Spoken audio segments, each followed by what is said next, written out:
It was actually a shared interest in games and the power of games. We were originally both faculty at Wharton, and we were both studying what was then called cyberspace, virtual worlds. And Dan actually did this work before I did, but he and others started looking at virtual worlds of games and comparing that to the virtual world that was getting built with the internet and cyberspace. And I found that incredibly fascinating, and I found Dan to be a really brilliant guy as well. And so we became friends, and one of the things that we did was with a group of other researchers and journalists and others who studied games and virtual worlds, we got together and started playing a game, World of Warcraft, back when it originally launched, now 15 plus years ago. And that experience of seeing what it was actually like in this incredibly sophisticated virtual world, I think for both of us really further kindled our interest. And then when this phenomenon of gamification started to develop a couple years later, where people were saying we can learn from games and take insights from developing effective games and apply that to business and apply that to the things in the real world that we were studying, I think that's really the point where both of us jumped and said, yes, we really think this is something significant and we can contribute to the understanding. Yeah, for me, I mean, Kevin's exactly right, but that was the process. But for me, there was this crystalline moment where we were both playing World of Warcraft, and we'd heard all about gamification. It was sort of starting to become a movement, and I remember having to do these things in World of Warcraft that took forever. I mean, they were just this grinding kind of haul that you had to do in order to do something that was a little bit later on in the game. It's often called grinding rep or farming, and we were doing this and sort of happily doing this, and the actual cost of doing it, if we went out and actually bought the gold on the open market, would have been a few cents. And so here were these two people with advanced degrees who otherwise, were seemingly pretty smart, doing something that was absolutely ridiculous. And it really struck me at that point that games are this incredible motivator, that if you can wrap up a process inside some kind of game elements, then people will do the most amazing things. Sometimes really, really dumb things, but really, they will enjoy it. And that was the moment when we were sitting down thinking about gamification, and I said, there's really a book in this, and it's really going to be, this is going to be a big thing. For me, I sort of think about this in terms of the Gartner hype cycle, right? There's that big initial wave, it's cresting, and everybody wants to get on it, and gamification is going to be in everything. And Burger King is going to be using gamification to sell more burgers, and indeed I think they did. And there were providers jumping in saying, we can do this for you. We'll provide you with a platform, and then of course you end up on the downside of that particular wave, and everyone goes, oh, actually gamification, it was just as you said there, a management craze. It turns out now that we're in that sort of happy point later on that you see in the hype cycle wave of gradual kind of acceptance that's going upwards and being used in areas where people don't even think about it being gamification.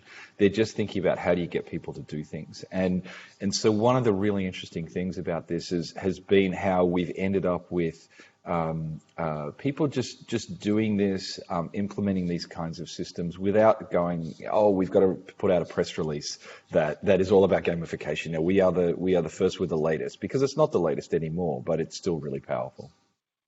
Yeah, and if anything, it's bigger. So when we started, the hype was really ahead of the reality. Now, frankly, the reality, if you ask how much implementation is there of gamification, often, as Dan says, without thinking of it, is really much more than the hype of people talking about it. The example that struck me was there's a meditation app that I use, and they had a feature of streaks, which is if you use the app 2 days, 3 days, 4 days in a row, it says your streak is this many days. And they took it out. The developer of the app did a little audio thing where he talked about taking it out, and he said, you know what? I don't even know why we put this in the app. We basically did it because every other meditation app does this. And we realized for us, it actually wasn't what we wanted. We don't want people thinking about their streak and focusing on their streak. It works. People are really motivated. People write to me all the time saying, isn't it great? I'm using this every day because of the streaks. But this is a meditation app. What we care about is how engaged you are in the moment, and that's what you focus on. So we took it out. And what was striking to me about that was he didn't know it was gamification. He didn't know why he did it. It had just become something that you do and something that is actually effective. And it's an example where it was right for that app to take it out because they hadn't thought about consciously how and why they were doing gamification, which is what we emphasize in the book. And it didn't make sense for them, which is fine. But that was, to me, really brought home the point that people are talking about gamification as a phenomenon a lot less, but people are doing it a whole lot more. The other thing that's kind of funny about that example, it's a great example. I bet that the developer got a lot of pushback from the users who said, please put the streak function back in. We really love that. It really is important to us. I wouldn't pick just one. I think the expansion of gamification, in particular into education and healthcare, there are many terrible examples in both of those fields, or examples like we've been alluding to where gamification is done thoughtlessly. But some of the examples where it really is valuable in terms of educational experiences, the one that we talk about in the book is Duolingo, which is a language learning app, which is really thoughtfully designed around gamification, and that's a big reason it's been so successful.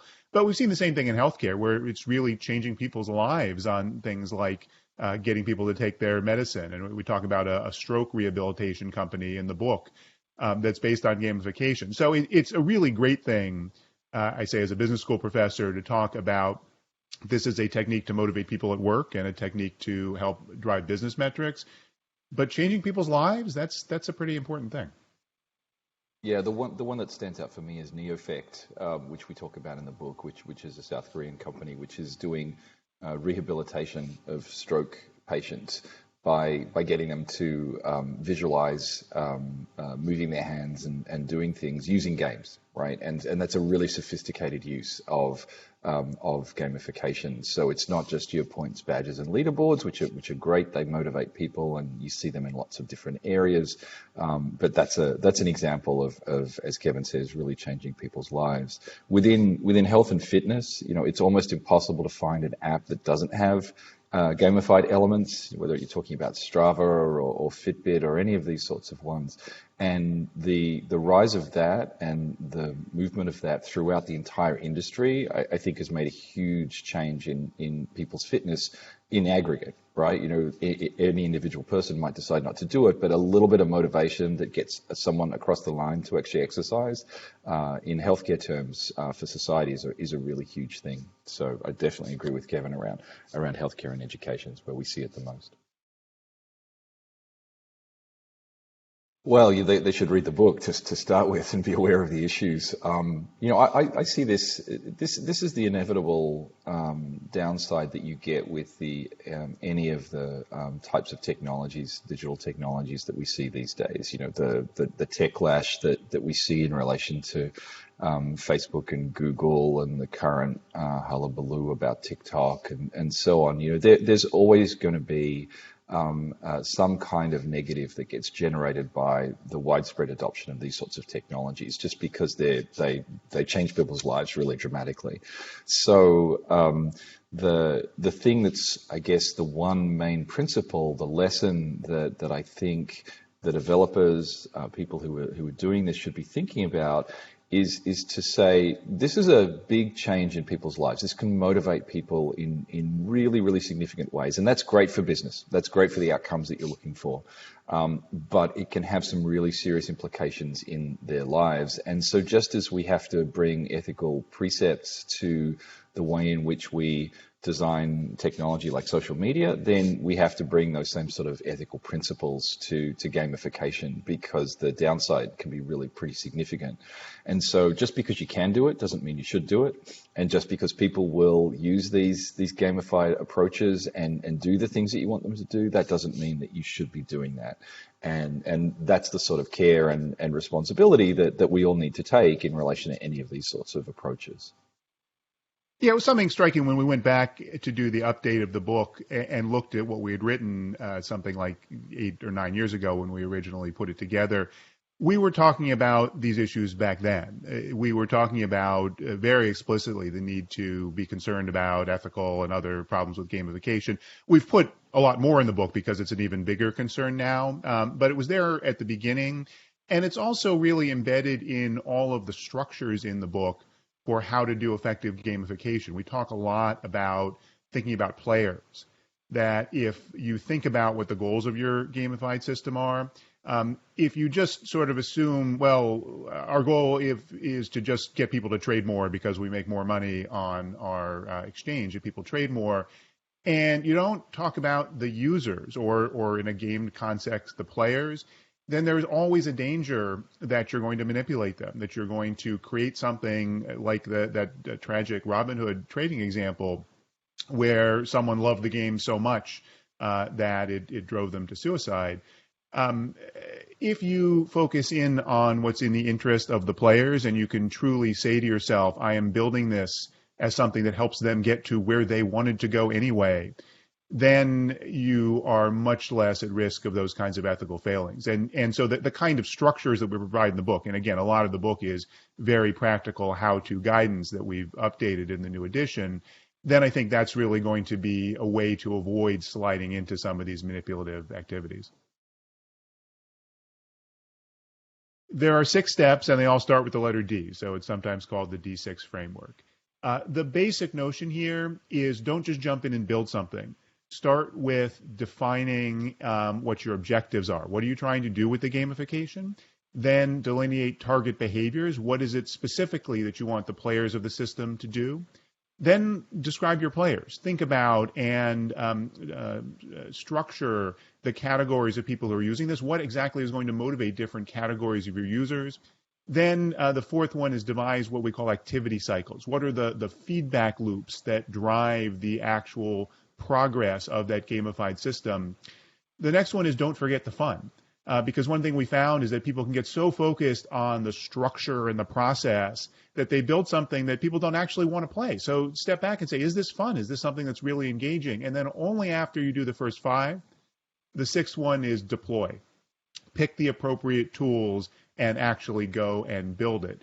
If you put things in that order and have that kind of structured process, you really will hit all of the key elements for an effective system.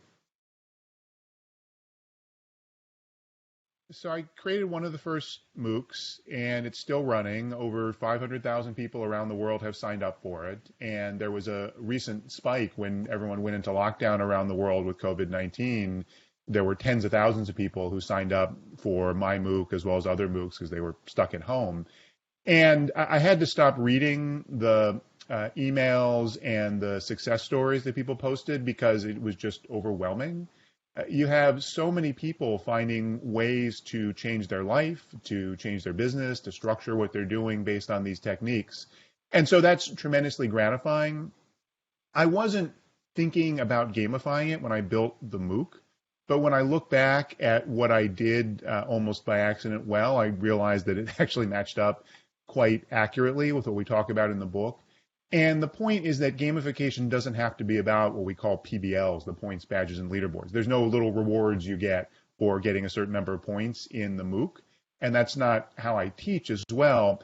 But if you look at the structure, how content is introduced, the feedback loops, and a lot of the principles that underlie the flow of the course and little bits that jump in that make the course interesting and surprising and so forth, it's all game-based. It's all gamification. So again, I realize I wasn't even doing it necessarily explicitly the way I should have.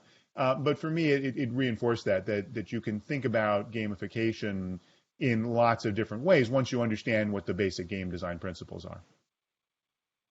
Yeah, for me, the big change was really focusing on people.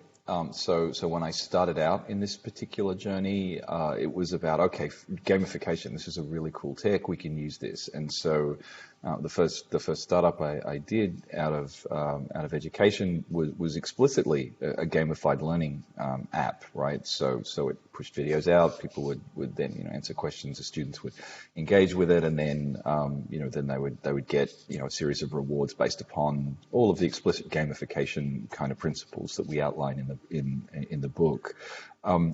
In the subsequent startups that I've done, and also in my teaching, it's not so much about gamification as the be-all and end-all. It's about saying, hang on, what do people really want to do? How can I make this experience of teaching or of an online community, for example, in one of these other startups, how can I make that really a pleasurable experience for people so that they don't feel like it's work, they don't feel like it's really hard, I'm not going to class and being bored out of my mind, I'm going to class and really enjoying it, or I am engaging with this community in a way that actually makes me feel good.